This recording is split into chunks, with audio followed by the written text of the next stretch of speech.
Well, thank you so much. Thanks to the American Chamber of Commerce for hosting this event. I'm very glad to have the opportunity to speak to American businesses here in Guangzhou at the start of my visit. This city holds a unique position in Chinese economic history.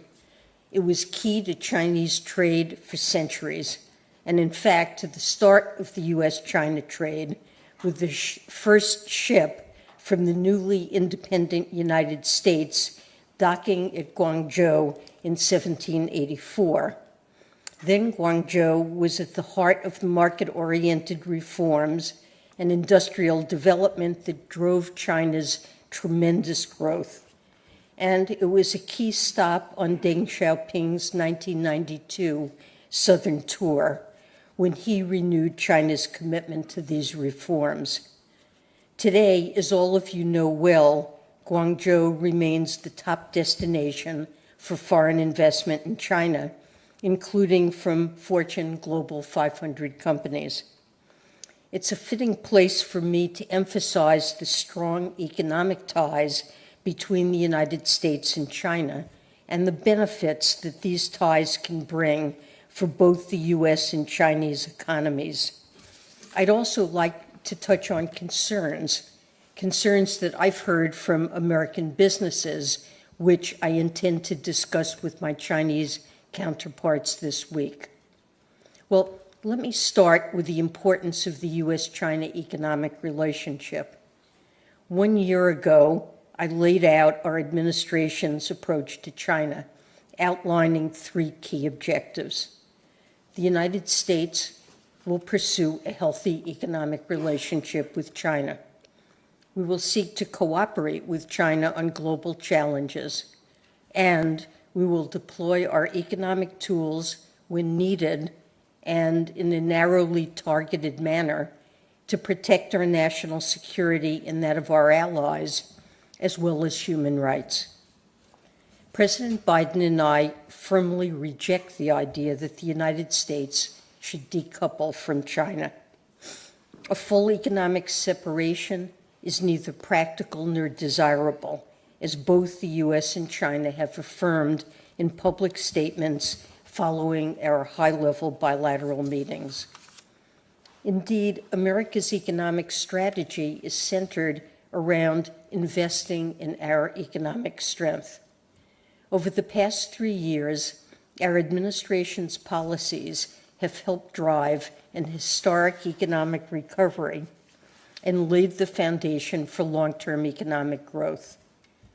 We're also deepening our ties with allies and partners around the world while continuing to pursue the broad swath of economic activities between the U.S. and China that can benefit both countries. Our conviction in the importance of a healthy economic relationship is rooted in an understanding of the roles that the United States and China play in the global economy. Together, the U.S. and China represent 40% of global GDP. We have the world's largest financial systems. Countries around the world watch both of our economies, but also our interactions, as they're crucial to global growth. The U.S. is China's largest trading partner, and China is the United States' 3rd largest trading partner following Canada and Mexico. With a large and growing middle class, China represents a huge market for American manufacturers and other firms, including those represented in this room. Exports to China, from transportation equipment to integrated circuits, support over 700,000 American jobs, and Chinese companies employ additional American workers. Put simply, the U.S.-China bilateral economic relationship is among the most important in the world. Responsibly managing it is essential. At President Biden's direction, we've taken steps over the last 2 years that have put the U.S.-China economic relationship on much surer footing. one of my key priorities has been to establish resilient communication channels between the U.S. and China, which I've done through engagements with my counterparts at home and in China. We launched and hold regular meetings of the economic and financial working groups, bringing together policy teams from both our countries to discuss key aspects of our relationship, from monitoring economic and financial risks to identifying and pursuing areas of potential cooperation. For areas where we disagree, communication helps prevent misunderstanding from leading to unintended escalation and allows us to frankly convey concerns. It's in this spirit of continuing to move the U.S.-China relationship in a constructive direction that I'd like to share my concerns about the business environment in China and the ability of American firms to compete on a level playing field. I've heard from many American business executives that operating in China can be challenging.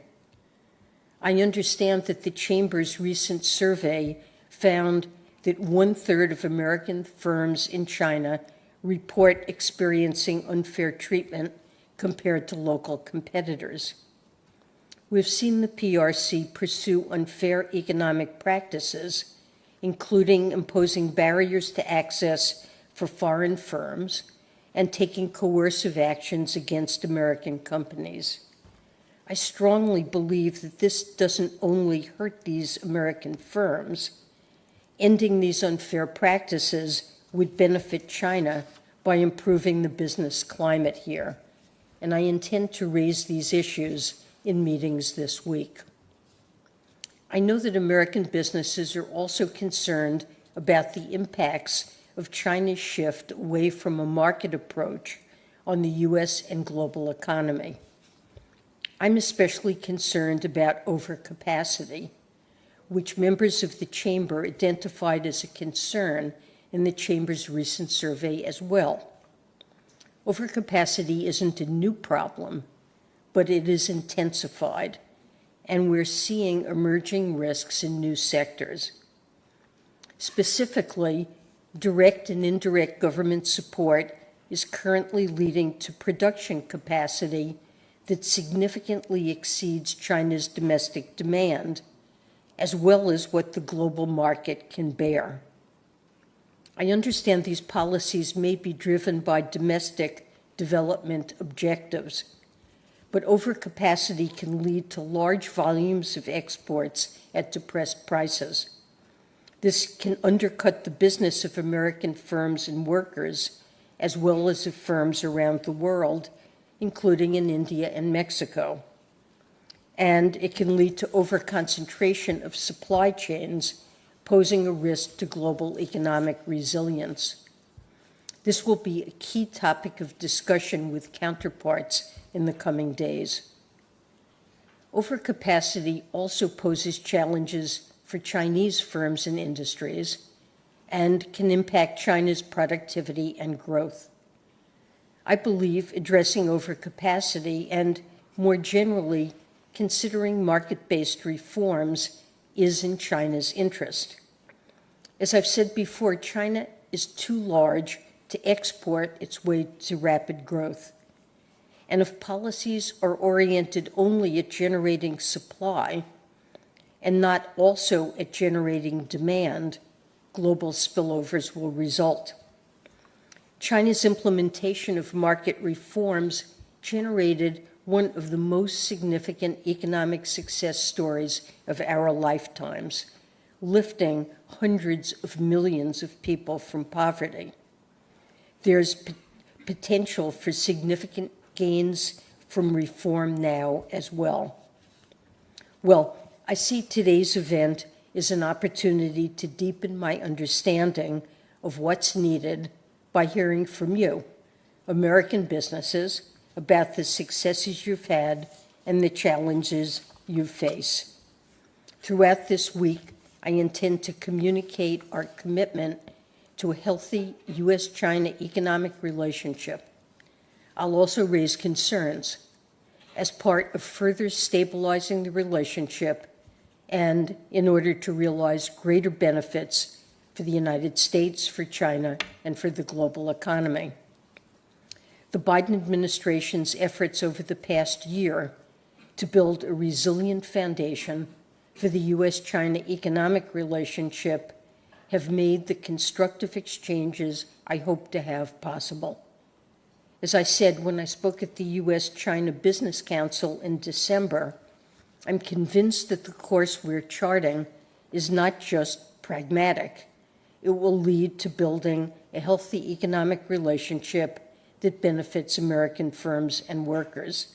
And it's what's required of the world's two largest economies if we hope to achieve the best outcomes for our people and for people around the world.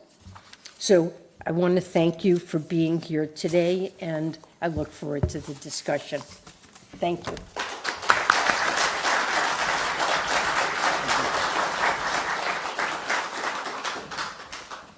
Thank you very much, Secretary. On behalf of the American business community, thank you for coming to Guangzhou and making the trip to China.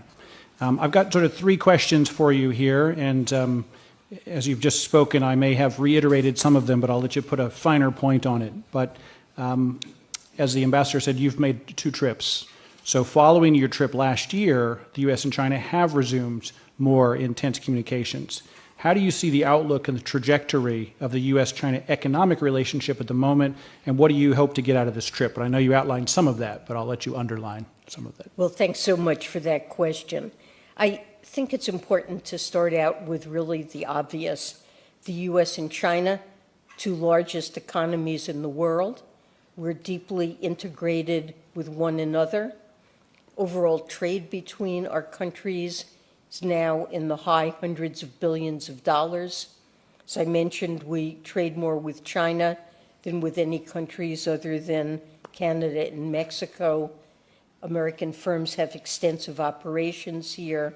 Hundreds of Chinese firms are listed on our stock exchange. As we take actions to diversify our supply chains and protect our national security, we also understand the value of our overall trade and investment relationship with China. And there is just a broad swath of economic interactions that are and should remain completely uncontroversial to both sides. So the President and I really reject the idea that we should decouple our economy from China's. Rather, we're seeking a healthy economic relationship, but importantly on a level playing field that can benefit both sides. I think that President Biden's approach to the U.S.-China economic relationship is one that's grounded in reality. Over the past 2 years, we have resumed high-level communications with the Chinese, and we've worked with them to address our concerns about Chinese practices that are tilting the playing field away from American workers and firms. So I think it's critical, whether it's in the economic or the national security realms, that both sides communicate directly, openly, and honestly, and it's especially important when we disagree.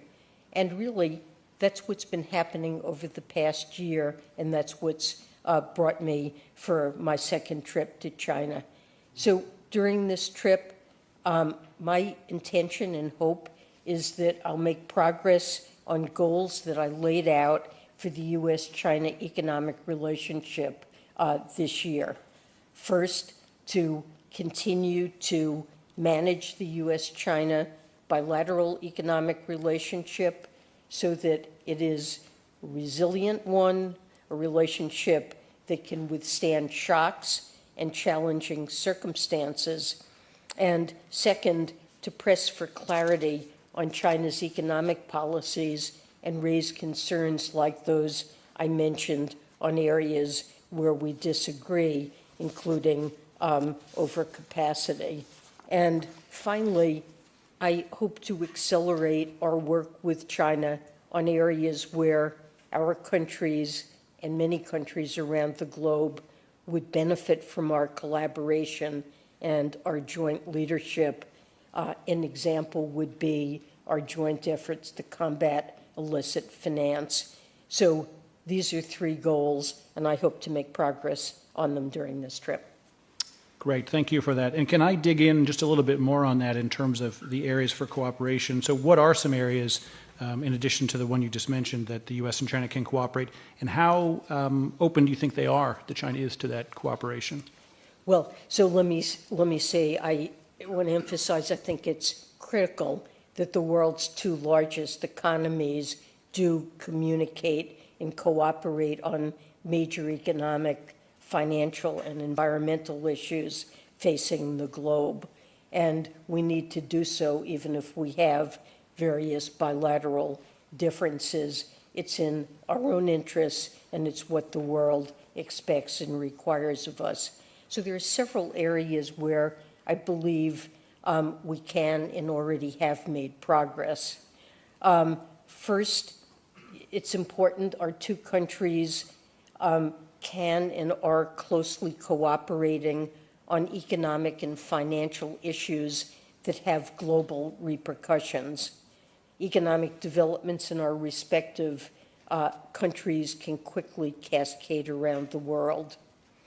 Since I visited Beijing last year, the United States and China has, as I mentioned, established 2 working groups, an economic working group, financial working group, and these groups have provided an ongoing structured channel for frank and substantive discussions. We've held technical exchanges between our sides, including an exercise on how we would jointly deal with the failure of a large bank in the U.S. or in China. We've also begun working more closely together on anti-money laundering and combating illicit finance. And I think this is something that's particularly important because criminals are able to exploit gaps in the financial regulatory regime in either of our countries to finance illicit activities. And our work on illicit finance is something that I expect to discuss with Vice Premier He when I meet him later today, and it's one where I'm hoping we can, during this trip, make some further progress. Second, both countries absolutely have to cooperate to address what is the world's, I think, to me, toughest global challenge, and that's on climate change, which is truly existential. Bilateral cooperation between our 2 countries is really what enabled the breakthrough of the Paris Agreement, and we now have an obligation to continue building on the work we've done that's related to climate finance.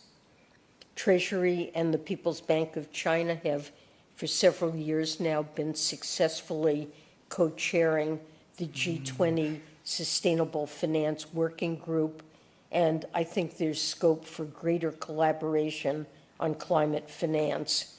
Some topics for our joint work range from transition finance to voluntary carbon markets to biodiversity and nature.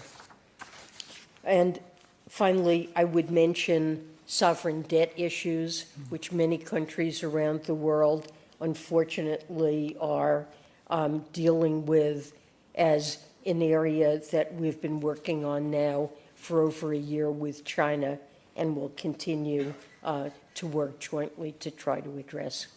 Okay, thank you. Something you mentioned earlier, concerns about overcapacity in Chinese industries. What have you heard from our foreign counterparts on this issue, and any idea yet how the Chinese see this issue? Well, I will say that excess capacity is a concern in the United States. It's one I intend to raise while I'm here, but it is a concern that many countries share. That's what we're hearing, and it's one we would like to address with the PRC in a constructive manner.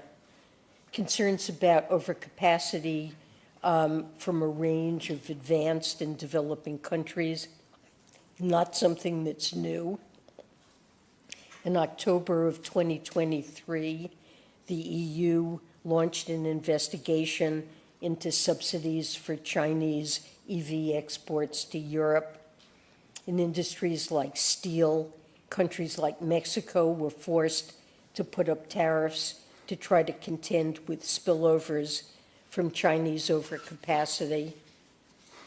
I've heard from several foreign counterparts who are concerned that overcapacity is now really growing as a threat, and they share lessons we learned from past episodes where there was Chinese overcapacity, and they're really quite determined to make sure that their industries, particularly EVs, batteries, solar, do not go out of business because of artificially cheap exports from China.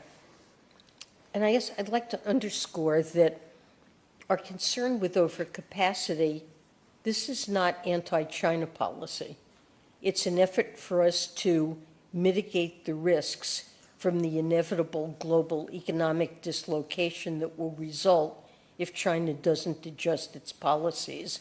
And it is in the spirit of moving the U.S.-China economic relationship toward, in a kind of constructive direction. That's the spirit in which I will be raising these concerns with Vice Premier He and other Chinese counterparts this week. Now, I don't want to speak for the Chinese for their views on overcapacity, but I can say that China's own Central Economic Work Conference acknowledged overcapacity in some industries as a concerning feature of the Chinese economy just this last December. As an economist, I really think that a shift in policy would actually be beneficial for China. It would avoid the resource misallocation that occurs when government subsidies are channeled to firms that wouldn't otherwise be viable, and that's something that would improve China's productivity. And I suppose more broadly, I believe that a structural macroeconomic shift that lifts domestic household consumption would be something that's in China's interest, and it would be something that's good for the global economy.